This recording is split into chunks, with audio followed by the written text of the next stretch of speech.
कई बार हमारी हालत इतनी कमजोर होती है कि लोग हमें देखकर दया करते हैं। लेकिन एक सच्चा इंसान वो होता है जो हालात से नहीं, अपने हौसलों से अपनी पहचान बनाता है। आज हम एक ऐसी ही कहानी सुनेंगे, एक भिखारी की, जिसने सिर्फ सपना नहीं देखा बल्कि उसे जीकर दिखाया। सपनों वाला भिखारी बहुत समय पहले एक छोटे से राज्य में एक भिखारी रहता था। नाम था रघु। उसके पास ना घर था, ना पैसे, ना कोई रिश्तेदार। हर सुबह वो महल के बाहर बैठ जाता, फटे पुराने कपड़े पहने, हाथ में कटोरा लिए। लोग आते जाते, कुछ सिक्के डालते, कुछ ताने मारते। बूढ़ा हो गया है, अब भीख से पेट भर रहा है। लेकिन रघु चुप रहता। उसकी आंखों में कोई गहराई थी, कोई सपना था। हर रात जब वह अपने टूटे झोपड़े में सोता, उसकी आंखों में एक ही सपना होता। वो राजा है, सोने के सिंहासन पर बैठा है, सब उसे सम्मान दे रहे हैं। सुबह वो उठता, फिर वही हालत, वही सड़क, लेकिन उसके चेहरे पर कभी हार का भाव नहीं होता। राजा से मुलाकात एक दिन उस राज्य का राजा, जिसका नाम राजा वीरेंद्र था, महल से बाहर निकला। उसने दूर से रघु को देखा।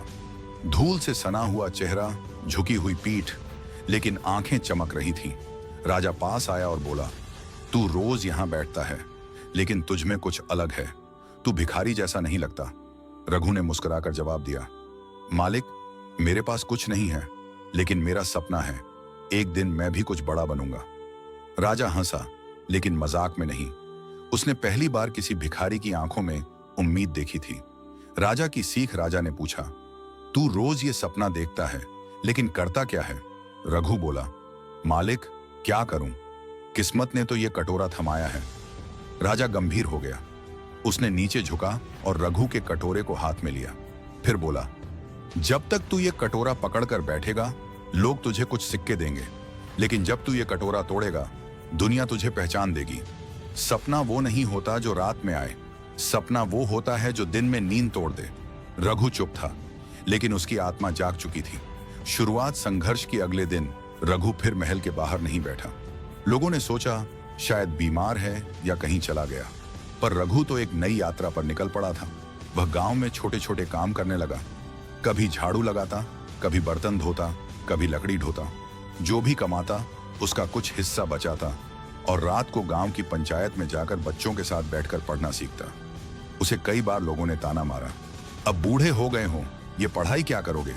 लेकिन रघु बस मुस्कुराता। राजा बनने का सपना देखा है तो सिपाही से शुरुआत करनी होगी। मेहनत का फल साल बीते।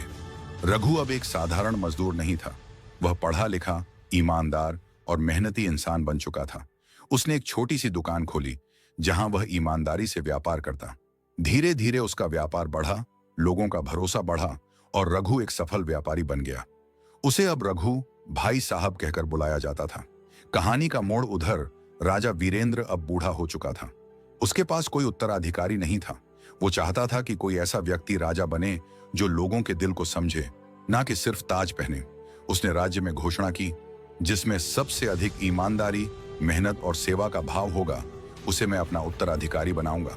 लोगों ने कई नाम सुझाए, लेकिन एक नाम सबकी जबान पर था, रघु, जो कभी भिखारी था, आज सबका प्रिय बन चुका था। राजा ने उसे बुलवाया। भिखारी बना राजा रघु राजमहल में पहुंचा। वो वहीं खड़ा था जहां कभी वो कटोरा लेकर भीख मांगता था। राजा ने उसकी तरफ देखा और मुस्कुराकर कहा, तू वो पहला भिखारी है जिसने भीख नहीं, मेहनत से अपनी किस्मत लिखी। आज मैं तुझे अपना उत्तराधिकारी घोषित करता हूं। लोग तालियां बजाने लगे, लेकिन रघु की आंखों में आंसू थे। सपना अब सपना नहीं था, वो हकीकत बन चुका था।